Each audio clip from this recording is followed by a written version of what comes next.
My name is Packy Campbell. As a student of both public and private schools, as a parent of students who attended both public and private schools, with very positive experiences in each environment, I support House Bill 20 as this bill supports all educational environments. As a former member of the House Education Committee, a parent, a businessman, and a Catholic, I support House Bill 20. House Bill 20 is a properly balanced and crafted piece of legislation that will provide much needed changes to properly funding educational services in New Hampshire. Education as we know it has changed, and we need to change how we fund education to meet those changes. Live free or die means educational freedom accounts. Every student is required by law and our Constitution to be treated equally under the law. Current laws treat students similarly situated, i.e., receiving an adequate education, differently under the law. You only receive state funding if you're receiving your adequate education in a government run and unionized educational environment. Such rules and laws as they exist now are fundamentally flawed, wrong, and a violation of equal treatment protections. The current law is clearly illegally and religiously discriminatory, fiscally discriminating against any student receiving an adequate educational service in a religiously affiliated educational environment. The law cannot deny funds to institutions that produce a public benefit. The Supreme Court in New Hampshire has issued 4 opinions of the justices on that.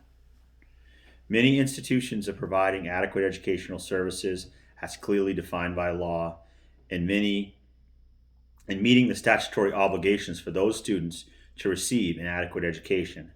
House Bill 20 will finally end fiscal religious discrimination at the state level. Typical opposition to educational freedom accounts come from unions and members connected with and a member of a union organization.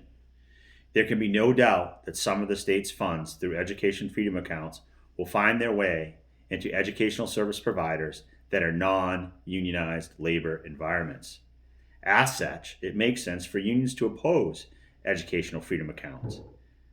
And I would ask, no, I demand that unions and union members put the interest of students and teachers over the interest of unions and bureaucracy. I say again, shame on anyone who votes for their loyalties to the union and bureaucracy and party instead of the best interest of students, parents, educators, and educational freedom. Competition is good. It improves all outcomes. Educational freedom accounts create needed competition within the educational service provider paradigm. Friendly amendment request. I cannot leave my legislative nature out of this testimony. Specifically, page 4, line 3, page 4, line 3 of House Bill 20, not to enroll eligible students as full-time students in a public school while participating in the Education Freedom Account program.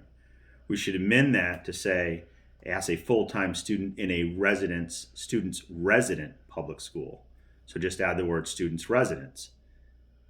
And then we would add after that, students may enroll part-time in a resident public school district and may enroll part-time or full-time in a non-resident public school district.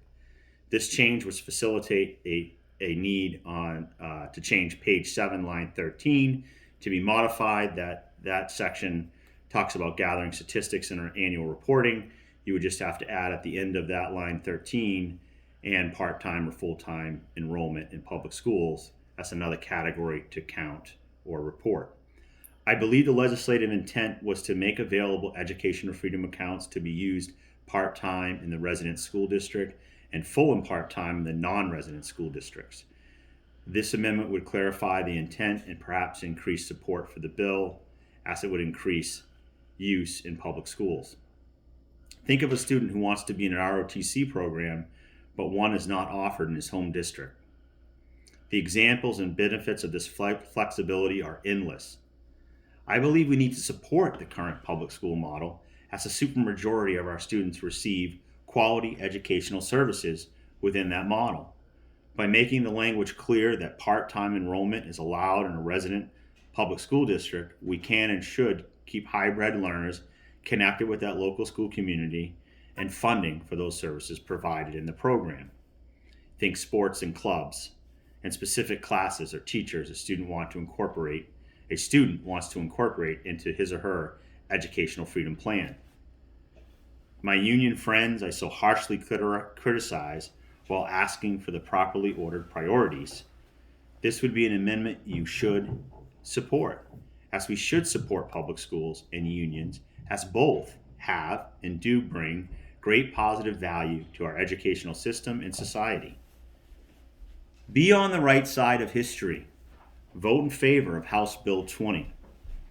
20 years ago, as a young man and even younger legislator, I supported a bill that had the adequate education following the student and going to the parent. Then House Bill 603 lacked the well-crafted, well-balanced features and safeguards of House Bill 20. That bill 20 years ago missed passing the House by one vote. House Bill 20 will become law. My name is Packy Campbell. My phone number is 603-765-9101. My email is packyc@rsarealty.com. I am pleased to provide any follow-up information to any stakeholders and look forward to seeing this committee vote ought to pass on House Bill 20. Thank you.